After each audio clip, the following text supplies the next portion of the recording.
Welcome to the Put on Waivers Media Group, home of the Put on Raiders podcast and the Student Body Right podcast. This is your place for the best breakdowns and the best insight for those who fight on and bleed silver and black. Now, here are your hosts, Dwayne Douglas and Ryan Holmes. And welcome everybody to the glorious episode of the Put on Raiders podcast. I'm your host, Dwayne Douglas, along with Ryan Holmes, and we are podcasting off the beautiful shores of the Pacific Ocean. Rainy, gloomy day where I'm at, out here in Southern California. PORSBR is my Twitter handle. RHOLM22 is Ryan's. Thank you for listening to the show and watching the show in Albuquerque, New Mexico, Los Gatos, California, Victor, Idaho, Kingsville, Texas, Yukon, Oklahoma, and Moreno Valley, California. Ryan, how you doing today? I'm doing good. Shout out to the Bahamas too. I had someone reach out to me and wanted us to mention Bahamas. Let me find he listens out. to the show. Let me find out. We're in the islands. I'm doing good. It's almost December. We're into the last month of the NFL season and the fun for Raider fans. Assuming they don't win out, the fun's going to begin in early January when we start to figure out what they're going to do with these GM and coaching positions. Yes. We'll see what happens there. But let's take a little all 22 review. You posted a bunch of videos as you always do on all 22. The Chiefs beat the Raiders again. There was there's like a bunch of different plays I want to kind of go over. Probably like just like three of them. One was the 3rd and 3. Cover one with Adam Butler dropping out as a spy. What are your thoughts about that one? Yeah, that was late in the game. I think that was middle to late fourth quarter. The Raiders needed to stop. It was interesting on film. The Raiders rushed 3 quite a bit, and they dropped guys out. They did it with Tyree Wilson a couple times. In this particular play, they drop out Adam Butler. They're in man coverage because you can see how everyone was aligned. And the interesting thing is I think there's one of the linebackers blows the coverage here because they both run across the field with the running backs. You see Edwards-Helaire is lined up to the left of the quarterback, but he's going to get out into the flat on the right. You see Diablo and you see Spillane, who's lined up on the line of scrimmage, both scream out of there. Spillane, thankfully, must have known that, hey, I have Diablo behind me, so I'm going to close on the quarterback. But the interesting part is you watch Adam Butler, he's like dropping in zone. He looks over and says, 87 standing next to me, and he stops. He's like, I'm going to cover this guy. So there was some awareness there from Butler to not just chase after the quarterback and leave Kelsey open in the middle of the field. Obviously, Spillane's pressure made Mahomes throw an incompletion and get rid of the ball quickly. So the result was good. I don't know if the process was great. I don't think everyone was on the same page defensively, but they got off the field and they forced a punt. The play the backbreaker here, the 3rd and 5, touchdown. That was like it was almost like everything was going in slow motion for the Raiders defensively. It looks like did Hobbs kind of overreact to the inside and take inside leverage there on that play? Should he have just stayed where he was? Like, what are your thoughts about that one? Who was assigned to where? How did this play blow up into a touchdown? I don't even know. Looking at this play, it looks like they're in some version of cover 3.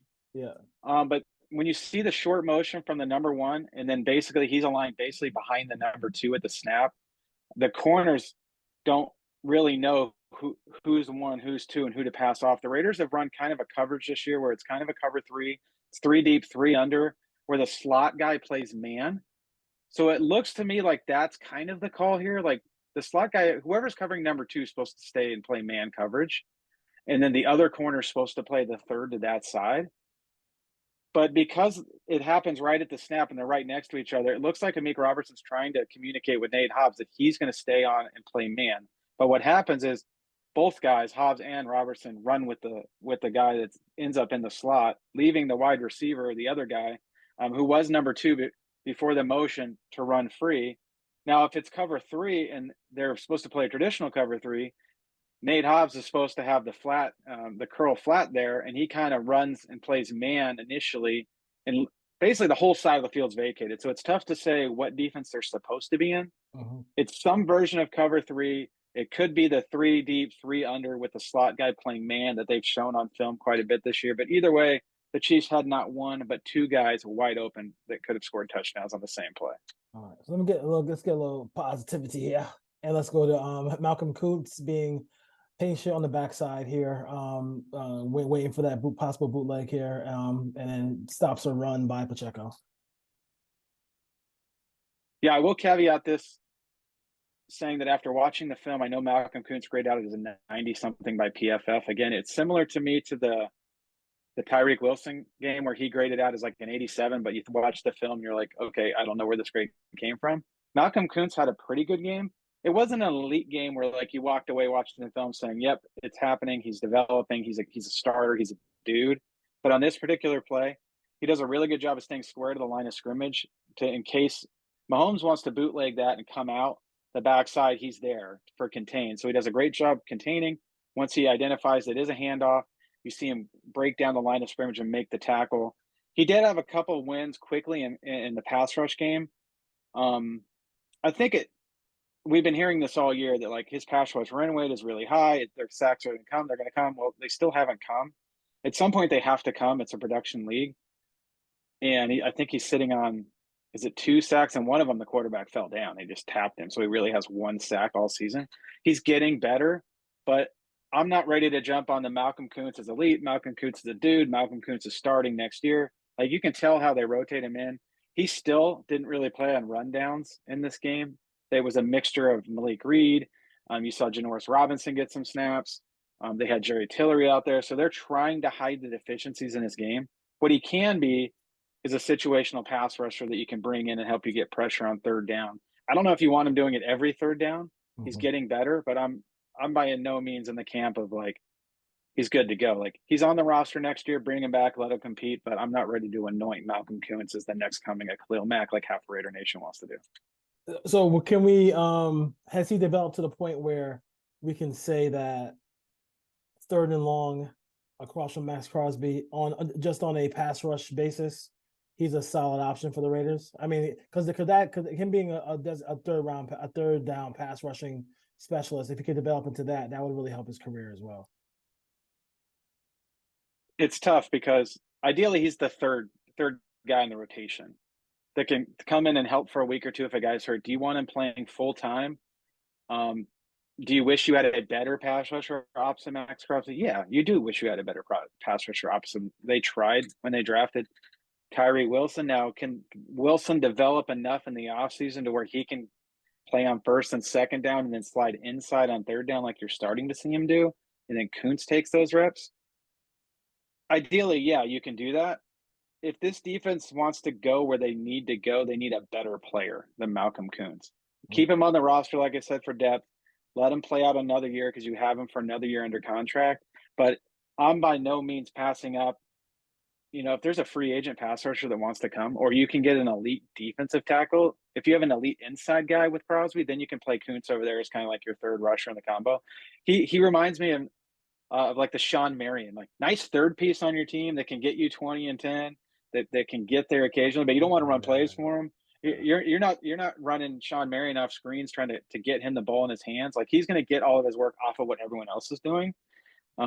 Maybe a Glenn Rice type guy, like a third piece with the Lakers back in the day. But I like Malcolm Kuntz. I would keep him on the team, but I think Raider Nation get a little carried away on the Malcolm Kuntz train. They want something so bad from a draft class that I think they're ready to pull him out in the Hall of Fame. Yeah, I know. If a guy shows anything on one snap, it's like, play him. The rest of these guys all suck. And it's like, there's a reason they're not playing. The reason why they're not playing, no question about it. Aiden O'Connell, I thought he played pretty well in this game. But my question, and this is what I was talking to Raider fans about, is like that's at the highest point we could expect for him. I think that some of these guys, and I think we'll see it. We saw it this week, and we'll see it next week when they play the Vikings. Is that some of the defensive coordinators, especially who are like to play zero coverage, cover zero, and really rush the passer from all different angles.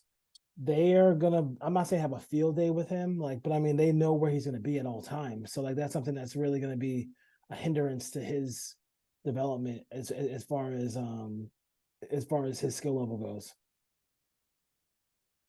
Yeah, it was his best game by far. He showed some pretty good accuracy. He took some shots down the field, especially the one to Myers on 3rd and 3, which that was where the play should have gone based on the coverage. I don't know if I like that play call on the slot fade on 3rd and 3 to the slowest wide receiver on the field, but he made a great catch. There were some opportunities on 3rd down where I thought the coordinator and Hardigree didn't give him a quick enough option to get the ball out of his hands. It was kind of some slower, longer developing routes down the field on 3rd and short. Like if you're going to run the ball on 1st and 2nd down, give the quarterback an option on 3rd down to get 5-6 yards and pick it up. There was a couple where that didn't happen in the second half. I think that just the lack of athleticism and the lack of mobility is going to end up hurting him. I thought the offensive line, for the most part, protected really well. They gave up one sack. It was late in the game. On that sack, if I'm remembering correctly, there was a blitz coming. There was a free guy from his right. O'Connell actually sees it, and he's looking. I think there was trips to the left, so he's looking at Myers, and he wants to get the ball to Myers, but Myers must have not seen the blitz or known that he was hot. So he kind of pump faked and then kind of tucked it and got hit. I think he sees the coverages okay, but there are other times where like he's going to the wrong side of the field.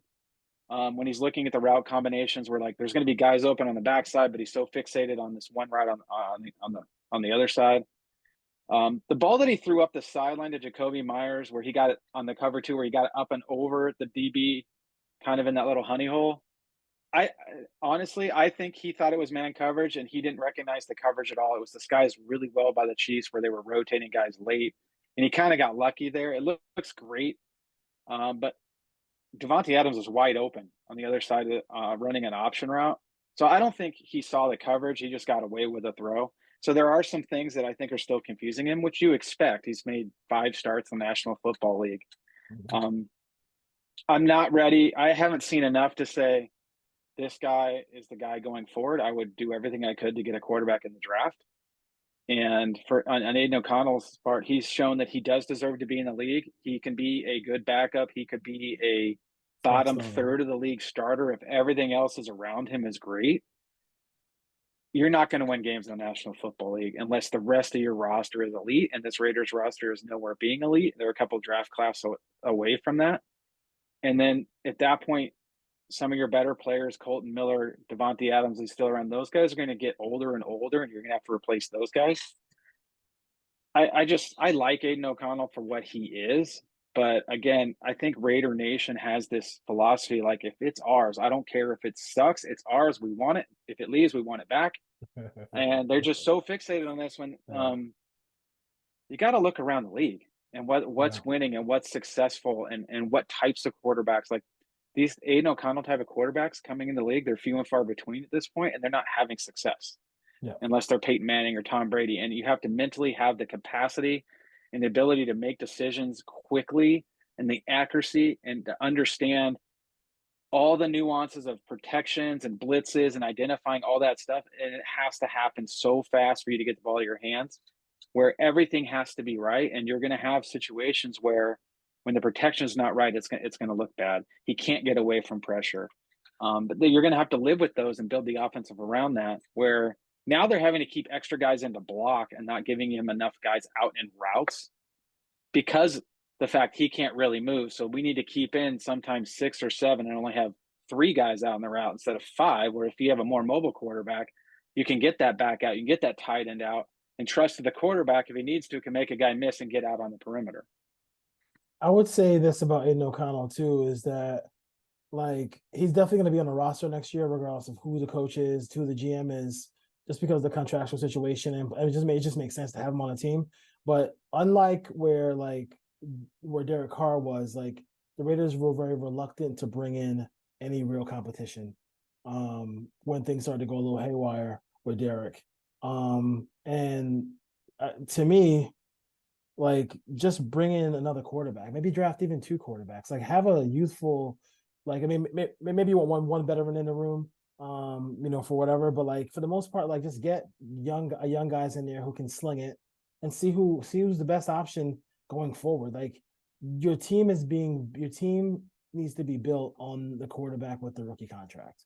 Like it's just simple as that. Your team is they either are a playoff contender or they have their quarterback of the future. Raiders don't have either. So let's just go out there and hopefully the Raiders are smart enough to go out there and get a smart GM and head coach situation, and then also go ahead and get a quarterback because, like you said, I mean, somebody big is going to go to the Chargers with Herbert. Like some big time head coach is going to go there.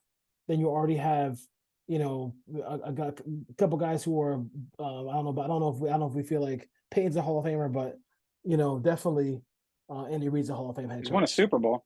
Yeah, he won Super Bowl, so he might be. I mean, and then if this run if he's year one, has them in the playoffs in Denver, like the Raiders need to get things going in the right direction. like turn off the NWA records and make sure that if we're gonna have AP as the coach, that he is definitely the future, and he definitely can run a football team. Because he's going up against guys who are very, very smart and very, very good at their jobs. So bringing competition makes all the sense in the world for the Raiders to do that as well.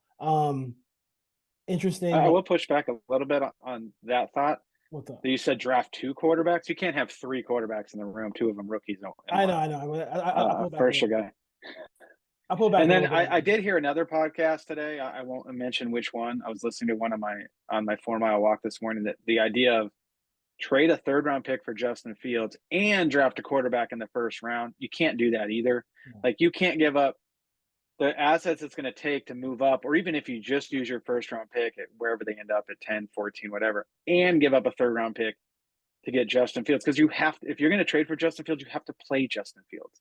Yes. You can't trade for Justin Fields and play him. But on the flip side, you can't take a quarterback in the 1st round and not play him either. You can't sit. If you're going to, you can only do one of those options. You can't do both. No, you can't do that. And the resources you have to give up. They have so many holes in this roster. You can't throw your 1st and 3rd round pick and both throw it in the quarterback ring.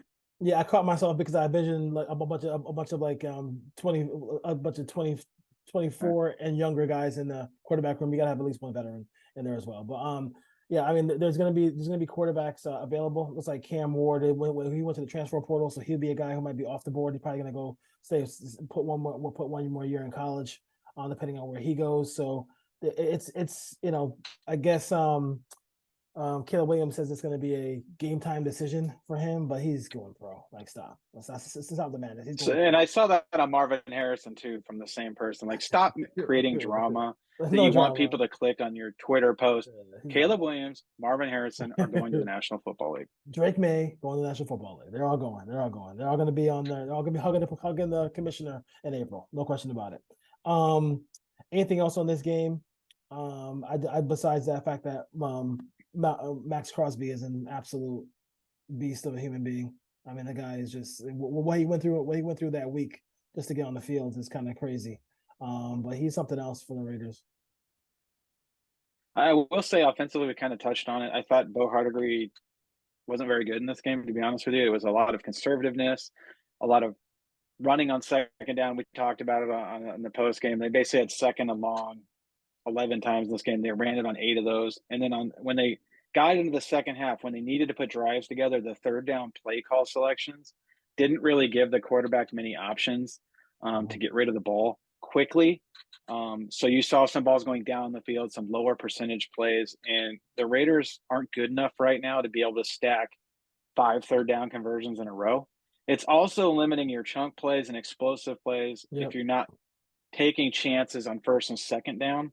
So obviously the goal was we need to win 1st and 2nd down to help us on 3rd down. But if you're in 3rd down and short and you have a play call where you're trying to dial up the ball down the field, it's not going to work either. So they need to marry that together a little bit better.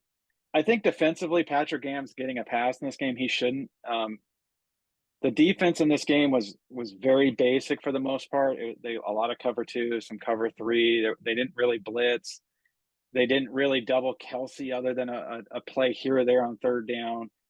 And there was a lot of blown coverages in this game, a lot of guys not knowing where to be. It was probably one of the worst tapes to put on over the last 6 to 8 weeks of watching the Raiders defense just have guys trying to do a little bit too much, just not being where they're supposed to be, not tightening up in their zones and just allowing guys to catch the ball underneath.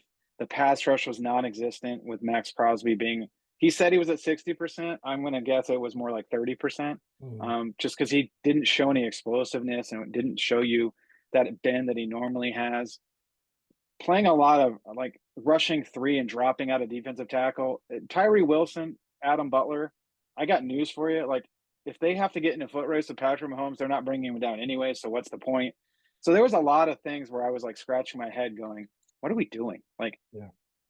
the best quarter Patrick Graham has called all seasons, the fourth quarter of the Giants game when he started throwing in all these blitzes and rolling into cover two and doing all this creative stuff. And I literally haven't seen it the rest of the year other than the fourth quarter of the Giants game when Tommy DeVito was getting sacked 8 times.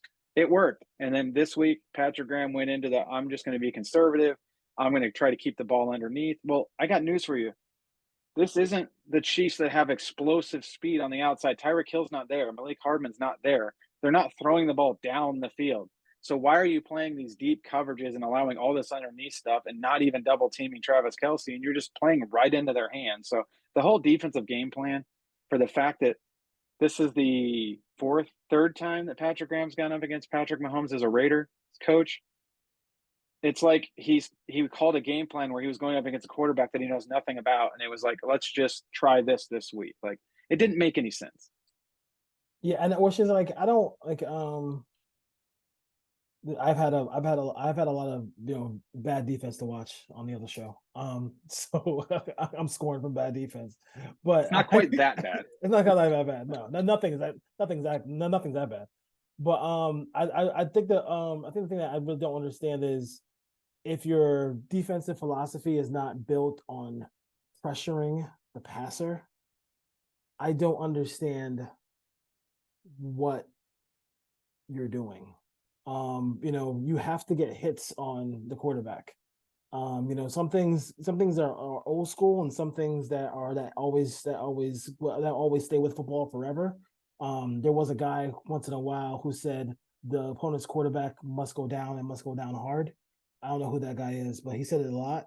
And the Raiders throughout their history, you have to be able to hit the quarterback. And if they're like rushing 3 and dropping 8 just means that quarterback has more time to throw the football, and somebody will leak open, and you're going to give up yardage on those plays, and it's not an aggressive style of football. So I don't know what he's thinking about. Like, if you're not going to put pressure on him, like, it just makes no sense to even play the game. You're gonna have the same result that they had on Sunday, and that's why they lose to the Chiefs basically all the time. There is a defensive coordinator in Baltimore who's blitzes a ton that might be available for a head coaching job. And there's a GM candidate over there who was on my initial 5 list for last 2 years ago that I tweeted out today. That could be a candidate that interviewed for a couple GM jobs last year. So there is a possibility there could be a Baltimore Raven connection with a GM and head coach that could potentially come to Las Vegas and start building this defense, and then creating turnovers and getting after the quarterback. Yeah. No question about it. I think that's what the really Raiders have to do. And I just when you look at the Ravens and what they're doing with Hamilton and what that linebacking core is doing, like, they have some really good pieces on that defensive side of the football. It'd be nice to see the Raiders actually be kind of an attacking, swarming kind of defense, instead of this, like, hey, we're just gonna rush 3, we're gonna rush 4 and drop everybody else, like, and play cover 2 all the time. That's kind of crazy.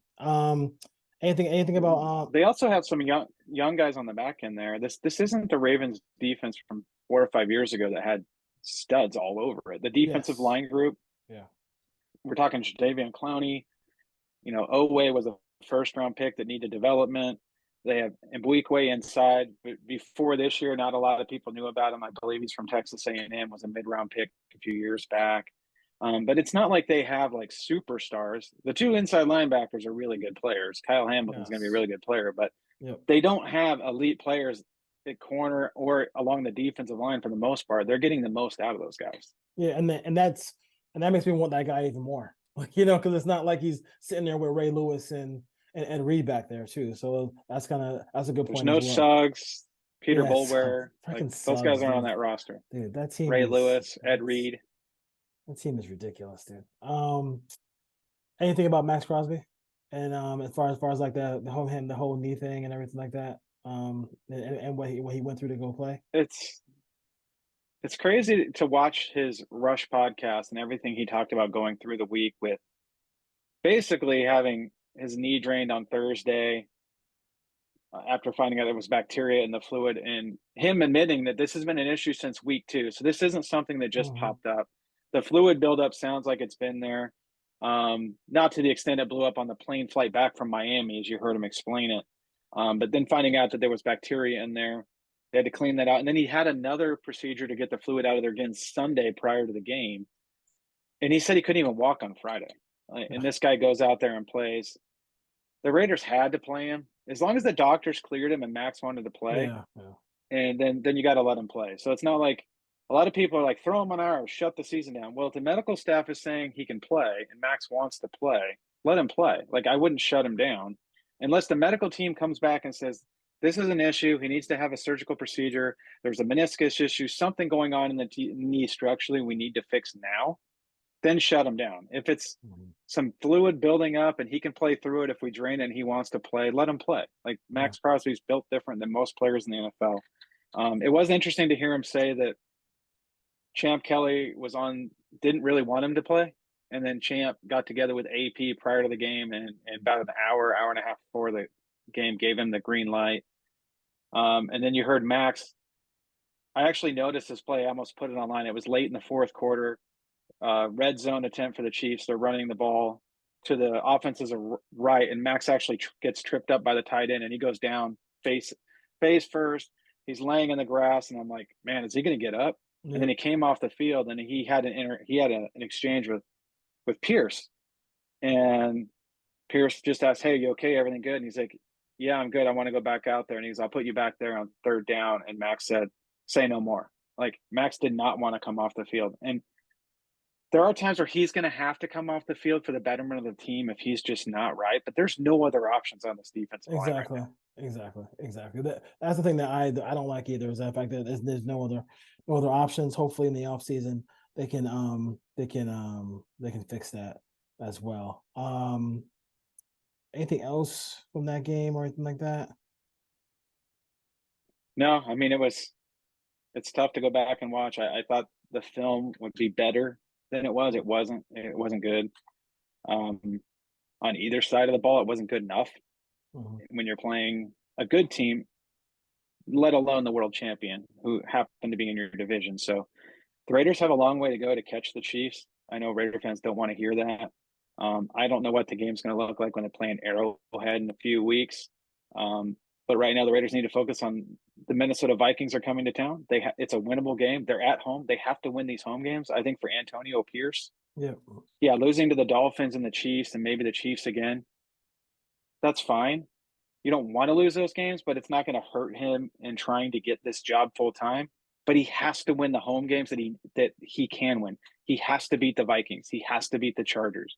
He has to go on the road, put up a good game against the Colts. He needs to beat the Broncos. So like these games coming up the next 2 weeks yeah. after the bye, Vikings, Chargers at home are going to go a long way to determining if Antonio Pierce is going to keep this job.